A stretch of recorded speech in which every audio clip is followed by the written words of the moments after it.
जय हिंद नेचर पैरी, all of you my dear friend, this is Shiva Rathore from nature पैरी सीरीज। माय डियर फ्रेंड्स, आज के एपिसोड में हम आपकी जिस शख्स से रूबरू करा रहे हैं उनका नाम है मिस्टर श्यामपाल यादव प्रधानाचार्य। ये जसराना से हैं, ज़िला फिरोज़ाबाद से हैं, यूपी से बिलोंग करते हैं। तो सर नमस्कार। नमस्कार। कैसे हैं सर? बहुत अच्छे हैं सर। आज कोई विशेष कार्यक्रम रहा आज के दिन? अरे आज तो बहुत अच्छा दिन है। जी बताएं सर। आज हमारे राष्ट्र के लिए आज बहुत अच्छा दिन है, बहुत महत्वपूर्ण पर्व है। आज महात्मा गांधी जी की जयंती है और जयंती पर हम अपनी ओर से पूरे देशवासियों के लिए, प्रदेशवासियों के लिए, क्षेत्रवासियों के लिए, विशेषकर जसराना विधानसभा क्षेत्र की समस्त जनता को बहुत बहुत धन्यवाद देते हैं। बहुत उनके लिए जयंती के लिए शुभकामनाएँ देते हैं।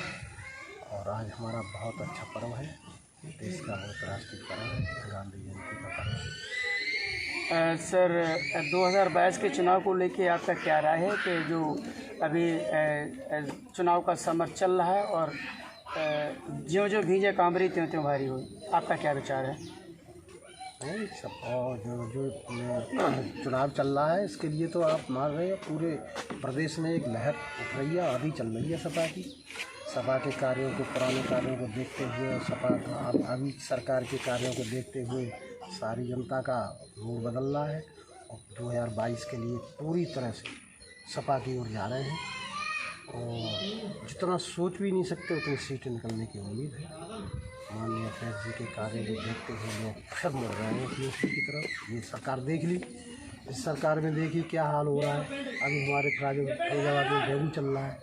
डेंगू का कोई अब तक ऐसा सरकार ने उपाय नहीं कर पाया कि डेंगू को कंट्रोल किया जाए।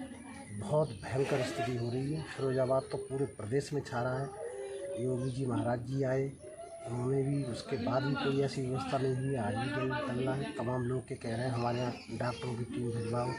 अब हम लोग प्रयास करते हैं, सरकार में होते तो टीम भिजवा देते, ये महामारी कब की दूर कर दी होती।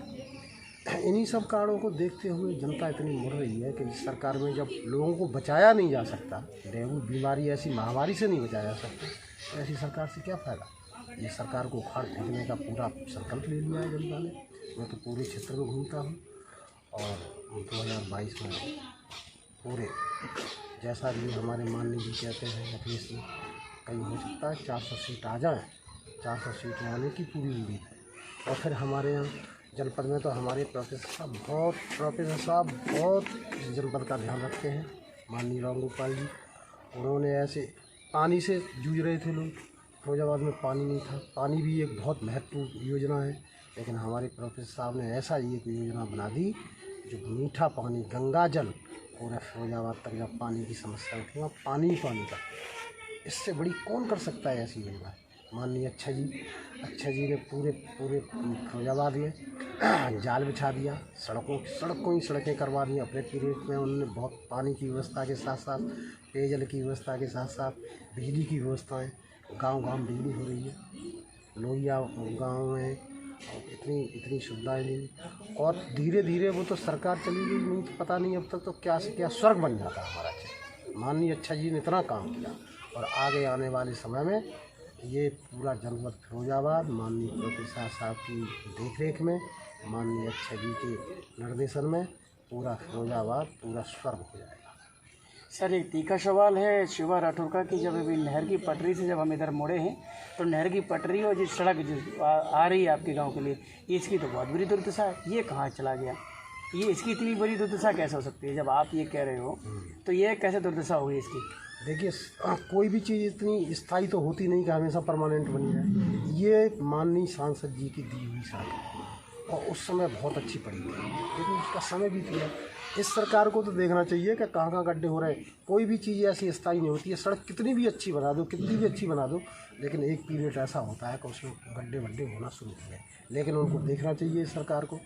ऐसा कोई थोड़ी है कि किसी ने सपा सरकार में सड़क, माननीय अच्छा जी ने सड़क बनवाई, लेकिन अब यहाँ के एमपीओ का, यहाँ के विधायकों का भी तो दायित्व बनता है कि हमारे क्षेत्र में सड़क कहाँ टूट रही है, कहाँ खराब हो रही है, उसको बनवाएं। हमारा सही है, कारण ये है। और सर एक सवाल है कि 4 बार लगातार विधायक रहे यहाँ जसराना से, ठीक है, समाजवादी पार्टी की, ठीक है, लगातार विधायक रहे, आप जानते हैं जी रहे। कितनी फैक्ट्री लगवाई सरकार, 4 बार रही है आपकी, कितनी फैक्ट्री लगवाई, कितनी इंडस्ट्री लगवाई, कितने युवाओं को रोज़गार दिया यहाँ, बताइए सर।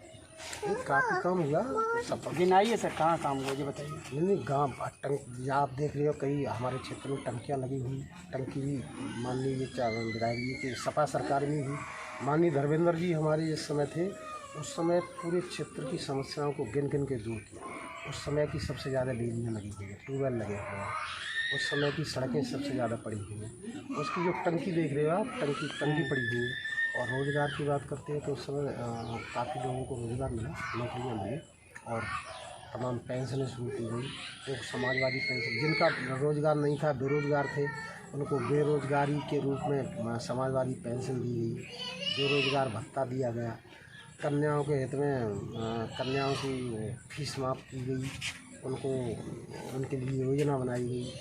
और मरीजों के लिए देखो हमारी अखिलेश जी ने कितना अच्छा काम किया, जो एम्बुलेंस चलाई जगह जगह। आज भी आप देखते हो कहीं भी एक्सीडेंट होता है 100 नंबर चलाया, 100 नंबर पर फ़ोन करो, एम्बुलेंस को फ़ोन करो, आज मरीजों को उठाकर अस्पताल तक ले जाते हैं। ऐसी योजना इस सरकार ने ये भी कहीं किसी नहीं, लेकिन हमारे माननीय जी ने बहुत अच्छी योजना। कौन माननीय जी ने सोचा ये?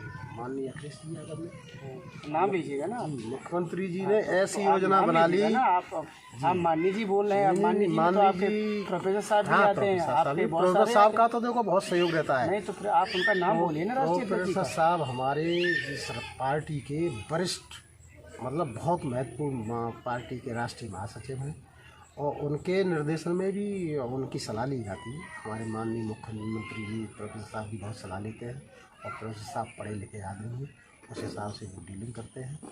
ऐसी बात नहीं है, डीलिंग करते हैं। तो एक नया सवाल है सर, जी फिरोजाबाद में जो आपकी जो विधानसभा जसराना है, टूडला है, सिरसागंज है, फिरोजाबाद है, शिकवाबाद है, इसको कयास लगाए जा रहे हैं कि कुछ सपा के लोग कह रहे हैं कि सारी सीटें हमारी आएंगी, तो फिर ये बीजेपी वाले, बीएसपी वाले बेचारे कहाँ जाएंगे? नहीं, ये तो निश्चित है, ये निश्चित है कि जनपद फिरोजाबाद की 5 सीट है, सिरसागंज, शिकवाबाद, टूडला और फिरोजाबाद और जसराना, ये 5 सीट सपा में जाएगी। इसमें कोई दो राय नहीं, ना बसपा जीतेगी ना भाजपा जीतेगी। जीत गई, जब जीत गई। कांग्रेस भी तो जीत सकती है, कांग्रेस के भी तो लोग खड़े होंगे। कांग्रेस का हमारे यहाँ ज़्यादा कुछ नहीं, कांग्रेस के भले ही लोग खड़े हों लेकिन कांग्रेस का अभी ऐसा कोई नहीं है।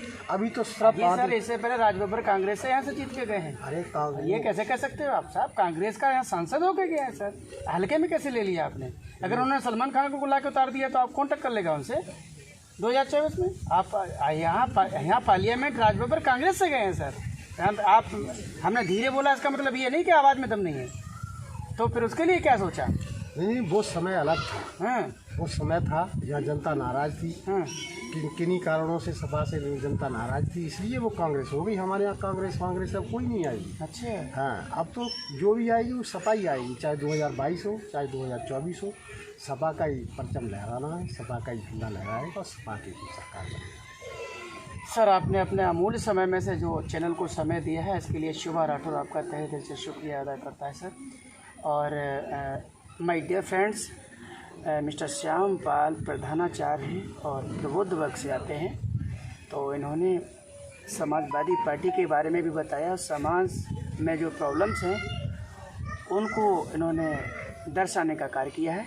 तो आज मिस्टर श्यामपाल जी की कहानी, श्यामपाल जी की जुबानी हमने आपको सुनवाई। तो डियर फ्रेंड्स को इतना लाइक, शेयर और सब्सक्राइब करिएगा कि श्यामपाल जी की कहानी जन जन की जुबानी हो जाए। जय हिंद, चल प्यारी, all of you my dear friends.